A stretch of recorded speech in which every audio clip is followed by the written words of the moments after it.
भगवान शिव और अभिमानी राजा की कहानी। बहुत समय पहले की बात है।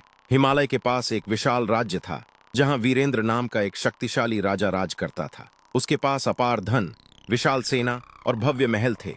उसकी शक्ति के चर्चे दूर दूर तक होते थे। लेकिन समय के साथ राजा को अपने सामर्थ्य पर इतना घमंड हो गया कि उसने स्वयं को देवताओं से भी बड़ा समझना शुरू कर दिया। राजा वीरेंद्र ने अपने राज्य में घोषणा कर दी कि अब कोई भी भगवान की पूजा नहीं करेगा। सभी लोग केवल उसकी ही जय जयकार करेंगे। जो उसकी आज्ञा का पालन नहीं करेगा, उसे कठोर दंड दिया जाएगा। राज्य के लोग भयभीत हो गए। मंदिर सूने पड़ने लगे। लेकिन उसी राज्य के एक छोटे से गांव में एक वृद्ध किसान रहता था, जिसका नाम हरिदास था। वह भगवान शिव का परम भक्त था। हर सुबह वह नदी से जल लाकर शिवलिंग पर अर्पित करता और ओम नमः शिवाय का जाप करता। जब सैनिकों को हरिदास के बारे में पता चला, तो वे उसे राजा के दरबार में ले गए। राजा ने क्रोधित होकर पूछा, क्या तुम्हें मेरी आज्ञा का भय नहीं है?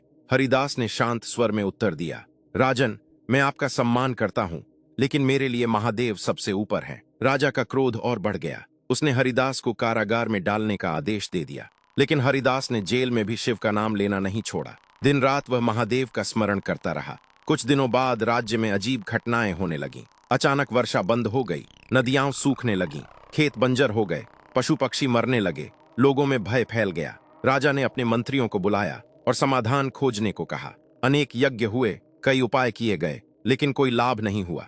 एक रात राजा को एक भयानक सपना आया। उसने देखा कि पूरा राज्य अंधकार में डूब गया है। तभी आकाश में एक तेज प्रकाश प्रकट हुआ और उस प्रकाश से भगवान शिव दिखाई दिए। महादेव ने कहा, वीरेंद्र, तुम्हारा अहंकार तुम्हारे राज्य के विनाश का कारण बन रहा है। जिसने स्वयं को सबसे बड़ा समझ लिया, वह सत्य से दूर हो गया। राजा डर कर जाग गया, लेकिन उसका अहंकार अभी भी पूरी तरह समाप्त नहीं हुआ था। अगले दिन वह अपने सैनिकों के साथ जंगल में शिकार करने निकल गया। जंगल के भीतर जाते जाते वह अपने साथियों से बिछड़ गया। अचानक मौसम बदल गया। तेज आंधी और बारिश शुरू हो गई। राजा रास्ता भटक गया। घंटों भटकने के बाद उसे एक पुराना शिव मंदिर दिखाई दिया। वह मंदिर वर्षों से वीरान पड़ा था। थका हुआ राजा मंदिर के भीतर चला गया। जैसे ही वह अंदर पहुंचा, उसे वहां हरिदास दिखाई दिया। आश्चर्य की बात यह थी कि हरिदास जेल में होने के बावजूद वहां बैठा भगवान शिव की पूजा कर रहा था। राजा हैरान रह गया। तुम यहां कैसे? उसने पूछा। हरिदास मुस्कुराया और बोला, जहां महादेव की कृपा हो, वहां कोई बंधन नहीं रहता। तभी मंदिर में अचानक तेज प्रकाश फैल गया। घंटियां अपने आप बजने लगीं। पूरा वातावरण दिव्य ऊर्जा से भर गया। राजा ने देखा कि स्वयं भगवान शिव उसके सामने प्रकट हो गए हैं। उनकी जटाओं से गंगा प्रवाहित हो रही थी। हाथ में त्रिशूल था और आंखों में अनंत करुणा थी। राजा भय से कांपने लगा और उनके चरणों में गिर पड़ा। महादेव बोले, वीरेंद्र, शक्ति का अर्थ दूसरों को दबाना नहीं होता। सच्चा राजा वही है जो अपनी प्रजा की सेवा करे। राजा की आंखों से आंसू बहने लगे। उसे अपनी गलती का एहसास हो गया। उसने हाथ जोड़कर कहा, प्रभु, मुझे क्षमा कर दीजिए। मैंने अहंकार में आकर बहुत बड़ा अपराध किया है।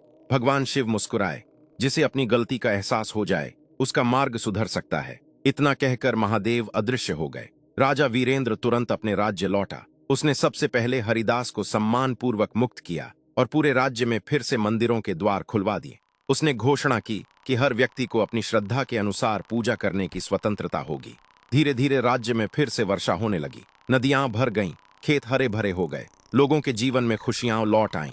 राजा अब पहले जैसा अभिमानी नहीं रहा। वह विनम्र और न्यायप्रिय शासक बन गया। उसने अपना पूरा जीवन प्रजा की सेवा और भगवान शिव की भक्ति में समर्पित कर दिया। इस कहानी से हमें सीख मिलती है कि अहंकार सबसे बड़ा शत्रु है। चाहे व्यक्ति कितना भी शक्तिशाली क्यों ना हो, उसे विनम्र रहना चाहिए। भगवान शिव सच्चे मन से पश्चाताप करने वालों को क्षमा कर देते हैं और सही मार्ग दिखाते हैं। और इसी कारण आज भी करोड़ों भक्त श्रद्धा से कहते हैं, हर हर